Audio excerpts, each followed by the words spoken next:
So hello everyone, I welcome you all to the Concept YouTube channel. So in today's The Hindu Analysis, we will discuss following topics.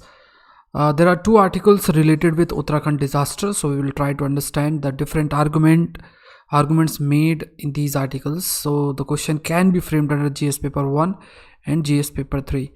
Next is about the LAC disengagement. This is also important in the sense the question can be framed under India and China relationship. Next is about cryptocurrency regulation. The question can be framed under economy section. So this is again related with GS paper 3. OTT regulation, there are few news, and in the end I will give you the mains question. So this session is presented by me. My name is Saurabh Pandey. If you are preparing for IAS examination, you can join Unacademy. I take current affairs, international relation, science and tech course, and agriculture optional. So these are the courses that you can be part of. In addition, there are other live courses by top 80 plus educators. So these courses are about to be launched in next month. Agriculture, once it is launched, I will let you know. But presently, if you are planning for IS examination, you can be part of Unacademy if you are using the code SPLIVE from 1st of March, because presently there is a discount of 10% if you are using this code. After that, there will be a discount of only 5% from 1st of March. So if you are planning for IS examination, you can join it before 1st of March. There are other batch courses also, NCRT batch courses for 2022, 2023. There are many batch courses, so you have to take the combined subscription of GS and optional, and this will help you to carry out your preparation in a planned manner. Iconic subscription, you can go for Iconic subscription. This is a advanced subscription. If you are taking 1 year or of 2 years, you will be able to access all the courses, individual courses, batch courses, in addition to test series, and also mentor will be assigned. Unacademy Combat Unacademy Combat is scheduled on 14th of Feb at 11 am. So if you are able to score top 3 ranks, you will get free Unacademy subscription. If code is asked, use the code SPLIVE. So let's start the first topic, the resilient future for Uttarakhand. Again, we have discussed various arguments and articles mentioned a few days back also, and there are different arguments put forward related with Uttarakhand disaster, and let's discuss about various arguments that are made in this article. Now we have to understand that Himalayan states like Uttarakhand, they have very limited scope for development, or we can say limited space for development. There are restrictions. It means unlike other states which are in plain areas, they have a limited economic activities that can be performed and which can help them to generate revenue. The activities, for example, the tourism activities that they can follow, they can engage in dam construction, and by engaging in dam construction they can generate a revenue. Like in other states, there are other avenues for a revenue generation, but these are the two major areas in case of Himalayan states which help these states to generate revenue.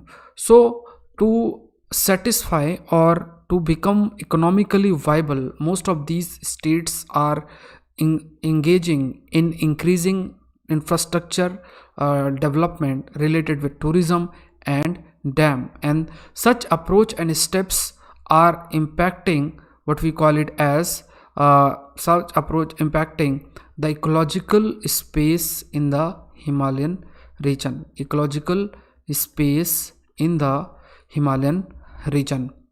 So Uttarakhand, it is located in the midst of young and unstable mountain. It means Himalayan mountains are young mountains. Continuously disturbances are observed in Himalayan mountain region. So we need to understand that the development need to consider the point of disaster, the possible or the vulnerability related with disaster. Many geologists, glaciologists, climate experts, they have emphasized the impact of climate change in the Himalayan region, and because of the indiscriminate construction activities, ecological destruction has become a new normal in these states. Occurrence of current glacier burst is mainly related with a rock that broke out of a mountain, and this rock struck with a glacier, which resulted into a fragmentation or which resulted into the breaking of a glacier. And along with rock and glacier, they reached to a place where the glacier, because of the continuous heat, the glacier melted, resulting into increase in water level. And once the water level increased to an extent, this glacier water bursted, and it caused havoc in Chamoli district. So all these things, mainly why the rock is breaking, why such type of changes are taking place, there are many reasons. One is related with change in the heat budget, also because of the global warming as well, or the climate change as well. Continuously there is freezing and thawing, means cooling and heating. Freezing and thawing, cooling and heating of these rocks. Once there is a continuous freezing and thawing, it result into what we call it as simply we call it as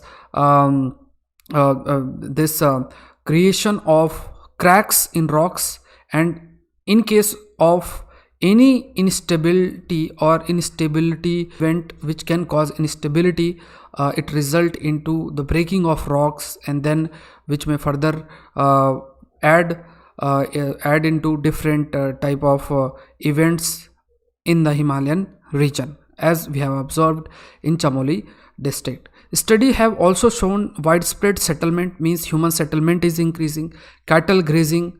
There are many other anthropogenic and human factors that are we can say human factors that are taking place or that are visible, responsible for the destruction of the natural barriers which can prevent us from any kind of extreme event which takes place in Himalayan region, for example either a flood or avalanche.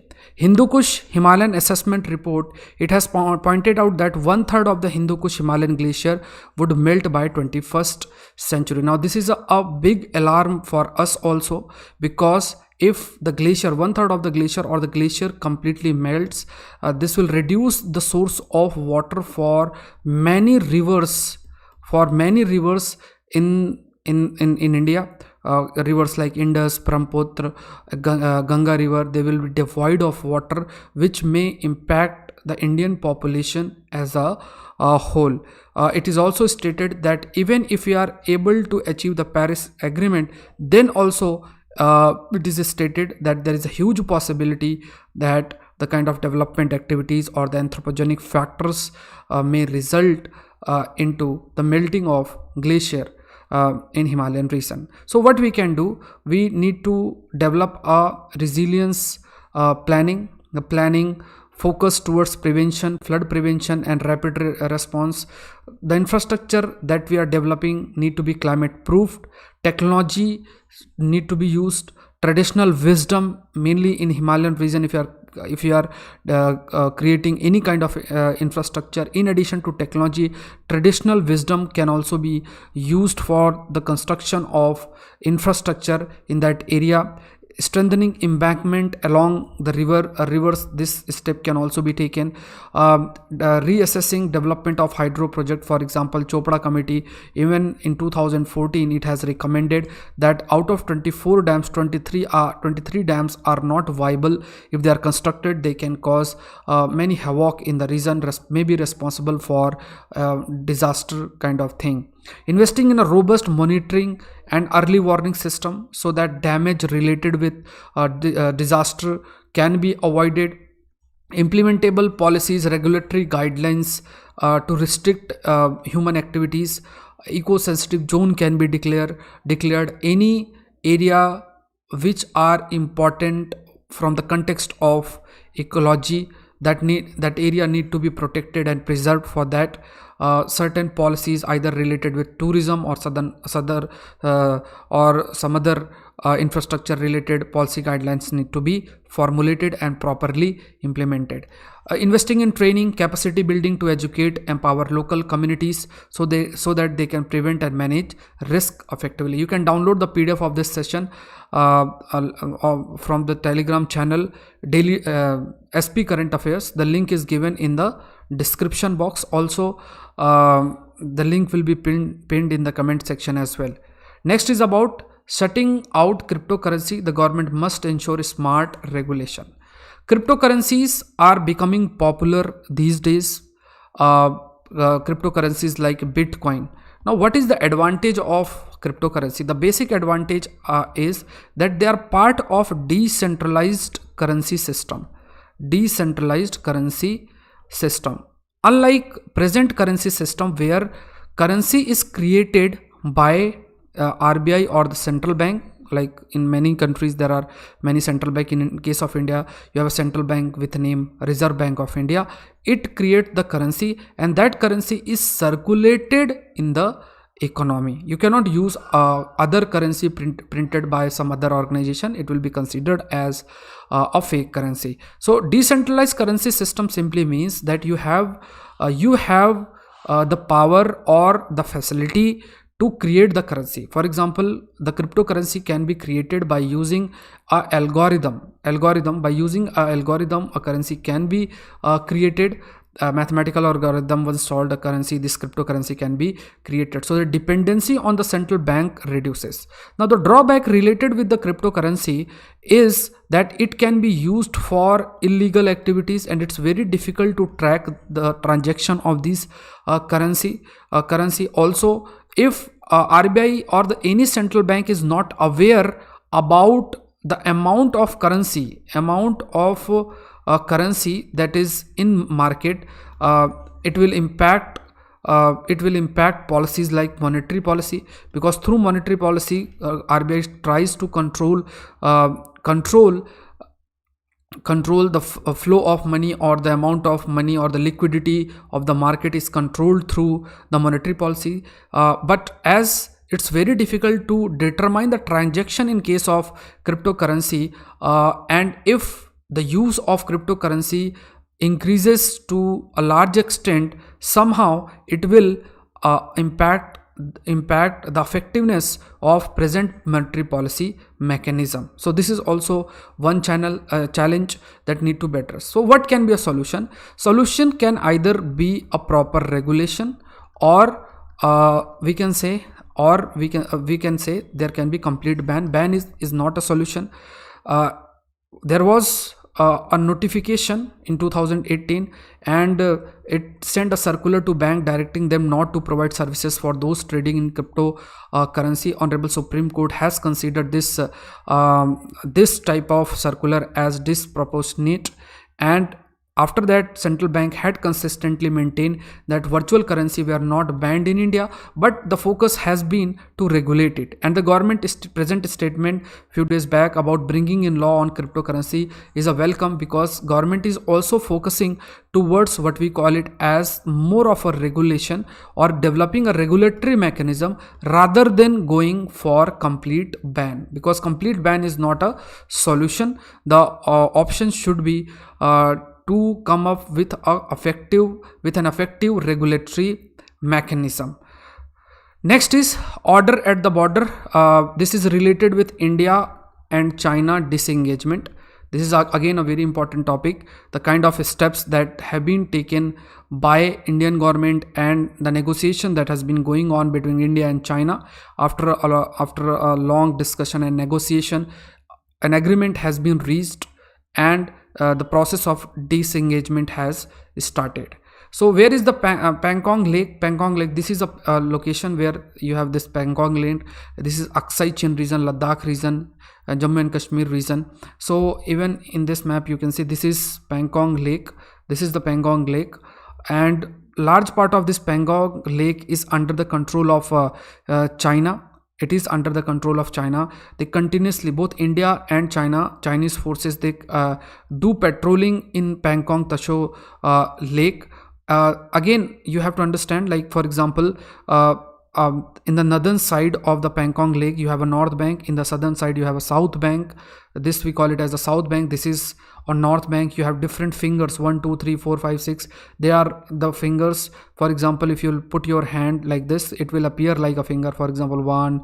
This is structure, kind of depression we consider as a finger. Now what Chinese did, the Chinese had tried to reach up till finger 3, and Indian forces have also tried to reach till finger 8. So that is the reason responsible for the clash and the conflict between the two military powers in the region. After the agreement and proper negotiation, both the forces have agreed. Indian forces will reach to their to the finger 3, and Chinese forces will to reach to finger 8. China has already done construction from finger 4 to finger 8. So they have this logistic advantage. In case of India, they have to follow Kacha road, means comparatively we have less logistic advantages, although we have occupied a few very important hillocks and hills near this lake, which provides us the advantage. Now if we see the kind of steps or the negotiation which is going on and the decision of disengagement that has been taken by both the troops, China's troops will return to their base Sirijap east of finger 8, while Indian troops will similarly return to their permanent base of Dhan Singh Thapa post 8 at finger 3.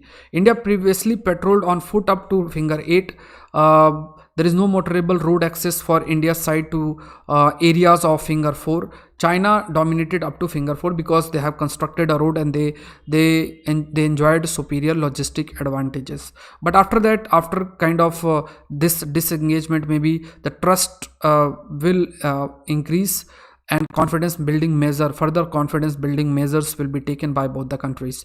Chinese troops had prevented India from reaching finger 8. Entire contested area of finger 4 to finger 8 will become a buffer zone. It will be considered more of a buffer zone, and also the status quo will be maintained. For example, if you see this, from finger 4 to finger 8, this will be a buffer zone, and there will be a status quo. Status quo will be maintained, means the development up till April 2020 will be considered. After that, any kind of temporary infrastructure will be removed and the status quo will be maintained. So this has been decided by both the forces. Next is agonizing cost of ham-handed development. This is also an important argument and article related with Uttarakhand, and various historical figures and events have been highlighted in this article. Although everything is not important, but certain arguments can be highlighted, which have been highlighted, can be used. So artifacts found in Himalayan foothills, they have highlighted various artifacts have been found from 300 BC till 600 CE, including Ashokan rock edict, brick altars for conducting Ashwamedh yagnas, coin hoards, sculptures. Various artifacts have been found. Also various types of historical things have been found, which highlights the presence of or the migration from the Gangetic plain towards the Himalayan region.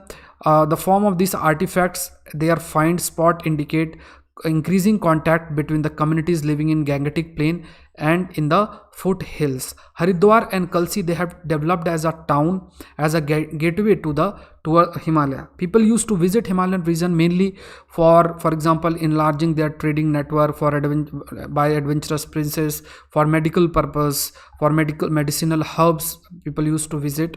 The development of distinctive architectural traditional in Himalayan region, the Himalayan region traditional architecture has started to develop in the form of temple, Many architects from Gujarat, they have also visited and started constructing or building temples in that region. Demographic, political, social and economic shift have occurred in the last 6 decades, and which has resulted into increase of human presence in Uttarakhand. After 1962, even the government has also realized that only loftiest mountain will not secure our border. There is need for a border development. So although various political, social and economic shift taking place in Uttarakhand region, security related development also took place, and Indian Armed Forces and even the Indian Defense Minister has noticed that we need to develop, we need to create infrastructure along the border. Then only we can secure our border from any kind of incursion. As a result of which, various organizations like Border Road Organization, Tibetan Border Police, Indo-Tibetan Border Police, or Tehri Hydro Development Corporations, these organizations were established. So all these things highlight the increase in the presence of human and related infrastructure in Uttarakhand, and slowly this has increased the anthropogenic influence in the Himalayan ecology, and which finally impacted the Himalayan ecology as a whole. 17 major over-the-top platforms players adopt self-regulatory toolkit. Indian government is about to come up with guidelines to regulate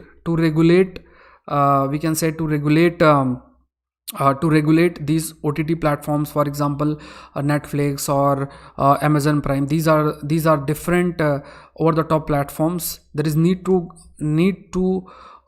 bring certain guidelines which direct or guide the kind of content that are presented in these platforms. Certain regulation need to be made, as it is done for various other content delivery platforms, or even in case of movie, there is a separate certification agency which take into consideration the kind of content that is being delivered through movie or anything. So certain kind of regulatory mechanism need to come, and maybe after a particular time it will be done. Although presently, before the guidelines by the government, 17 major OTT players have adopted a self-regulatory toolkit. So let's see the question. Write down the question. Disaster can arrest and reverse development. Explain this statement in